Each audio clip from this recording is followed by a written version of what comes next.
The opening stage of Mega Man X teaches you wall jumping, dashing, charge shots, enemy patterns, and the emotional stakes of the entire game. And it does all of that before you ever see the stage select screen. No tutorial text, no pop-up prompts, just a highway, a set of enemies, and a lesson delivered through play. It is one of the best designed introductory levels in the history of the medium, and the game has not even started yet. Here is the verdict before anything else. Mega Man X holds up. Not just as a historical artifact, not just as something your uncle told you was great, it holds up as one of the finest two-dimensional action platformers ever made. There is friction, there are caveats, but the architecture of this game is so precise, so deliberately constructed that 30 plus years later, it still plays like it was designed last year. By 1993, the classic Mega Man series was running out of road. Mega Man 6 had just shipped on the NES, a console Nintendo was already treating as a legacy product. Capcom needed the franchise on the Super Nintendo, and they needed it to feel different enough to matter. The question was not just how to port Mega Man to a more powerful machine, it was how to reinvent him. Capcom released Mega Man X on December 17, 1993 in Japan, and January 1994 in North America. The producer was Tokuro Fujiwara. The lead artist and primary creative force was Koichi Inafune, credited in-game simply as Inamuriar, who designed the characters, co-wrote the story, and set the visual direction. The composers were led by Setsuo Yamamoto, with contributions from Makoto Tomozawa, Yuki Iwai, Yuko Takahara, and Toshihiko Horiyama. The premise is this. Somewhere in the future, a robot called X is discovered sealed inside a diagnostic capsule by an archaeologist named Dr. Kane, roughly 100 years after the events of the classic series. X was the final creation of Dr. Thomas Light, built with true free will and a conscience. Kane replicates the technology to create the Reploids, a new race of thinking, feeling robots. Some go rogue. The world calls them Mavericks. The central highway stage drops you onto a crumbling freeway overpass with no explanation and teaches you everything by doing. The wall jump is discovered when a spike pit forces you up a vertical wall. The dash is a gap you cannot cross without it. And then, at the end of the stage, a Reploid called Vile drops down in his ride armor, and you cannot beat him. You try, you deal no meaningful damage, and you get pinned. Then Zero, the legendary Red Hunter, slashes in, repels Vile, and tells you to get stronger. That is the whole game in 2 minutes. From there, the structure is classic Mega Man. 8 Maverick bosses on a free choice stage select, each guarding a stage you can tackle in any order. But each boss drops a unique weapon, and each weapon is the weakness of another boss. The intended chain runs from Chill Penguin through to Flame Mammoth, a clean circuit where every tool you earn is immediately useful somewhere else. You can ignore the chain entirely and fight everything at full difficulty, or you can learn it and turn the game into an elegant domino run. What separates Mega Man X from its predecessors is the upgrade system. Scattered across the 8 stages are holographic capsules left by Dr. Light, each granting a permanent enhancement. Dash boots in Chill Penguin stage, a helmet that smashes ceilings in Storm Eagles, body armor in Sting Chameleons that halves all incoming damage, and an arm upgrade in Flame Mammoths that lets you fire 2 charge shots simultaneously. 8 heart tanks expand your maximum health. 4 sub-tanks store reserve energy. You become visibly, physically more capable with each run. The game is about growth. The stage design is also quietly brilliant in a way that most players miss the first time through. Defeat Storm Eagle and the Death Rogumer, airship crashes into Spark Mandrill's stage, shorting out the electrical traps and the lights flicker. The mini-boss loses its most dangerous attack.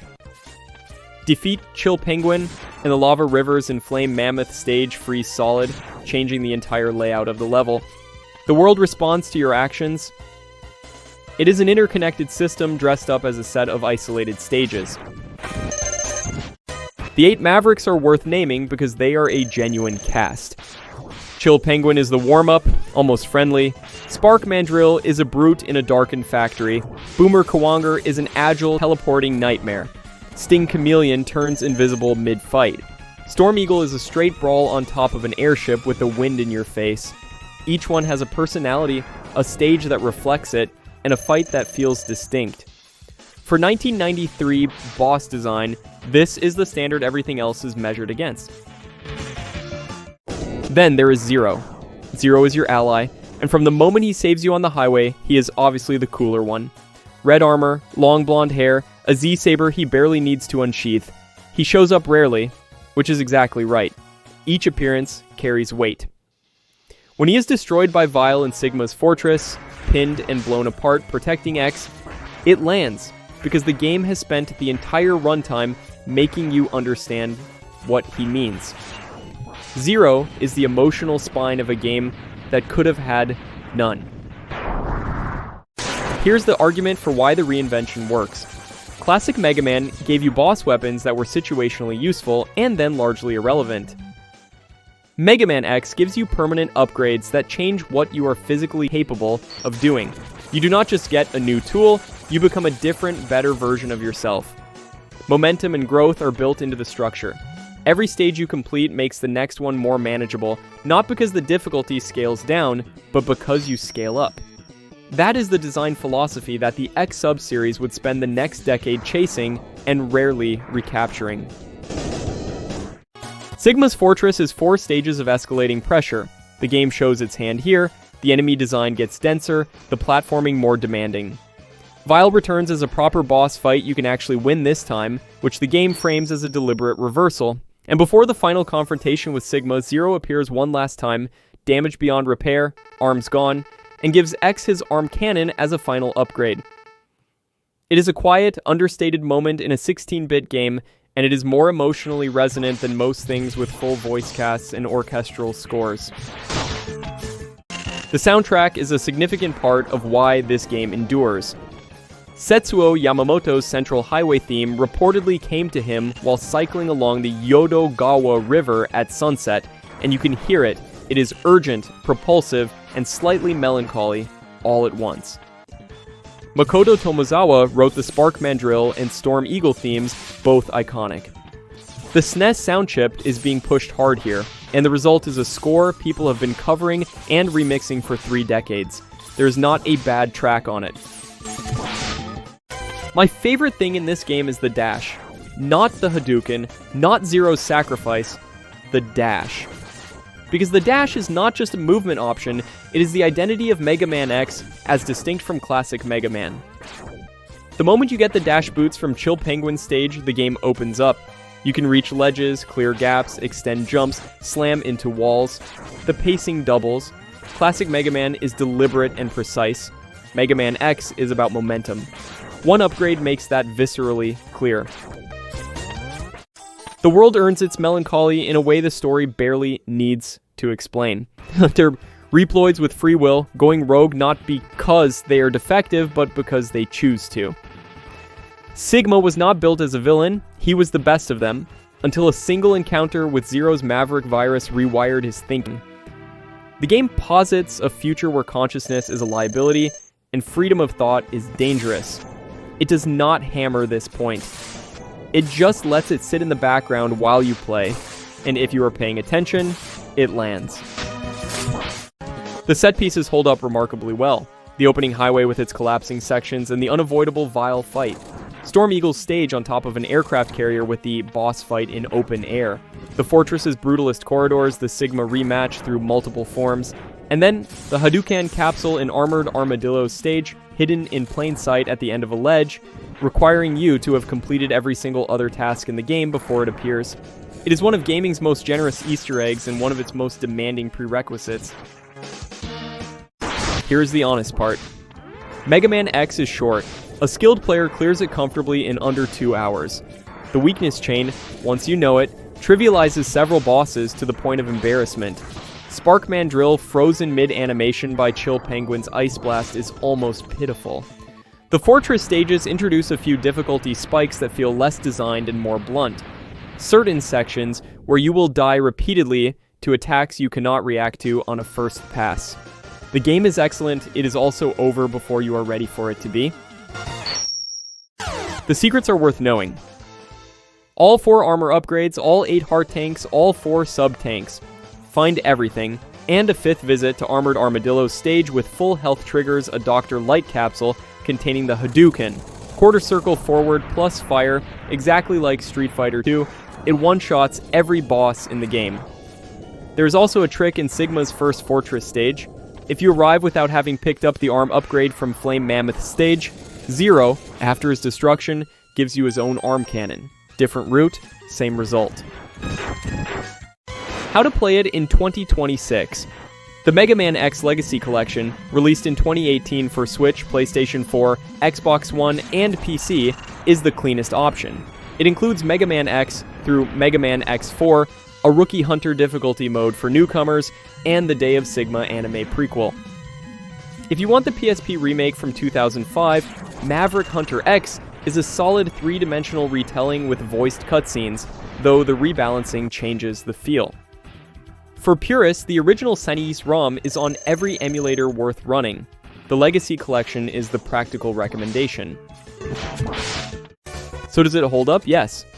Without qualification on the core design, with full acknowledgement of its brevity.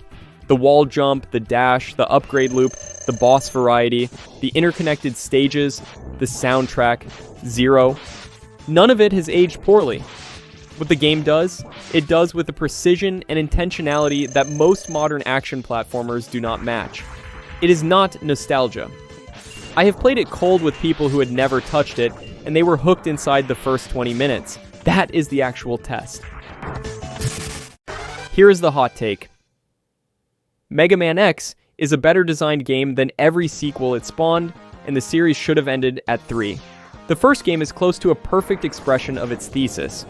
The second adds the Doppler forms of Zero, but loses the clarity. By the time you reach 5 and 6, the series is actively contradicting its own lore to keep going. X1 is not just the best Mega Man X game, it might be the only genuinely essential one. Everything after it is declining returns, however enjoyable. The legacy is impossible to overstate. Mega Man X launched a sub-series of 8 mainline games, multiple handheld spin-offs, the Mega Man Zero series on Game Boy Advance, and Mega Man ZX. It moved over 1 million copies on the SNES alone by 2001. It redefined what a Mega Man game could be and gave Capcom a template they returned to repeatedly. Its influence on two-dimensional action design, the upgrade loop, the environmental interconnection, the narrative through action tutorial, is visible in games being made right now. The thesis in one beat. Mega Man X is the reinvention. It took the classic series and made it about momentum and growth. The upgrades make you permanently better.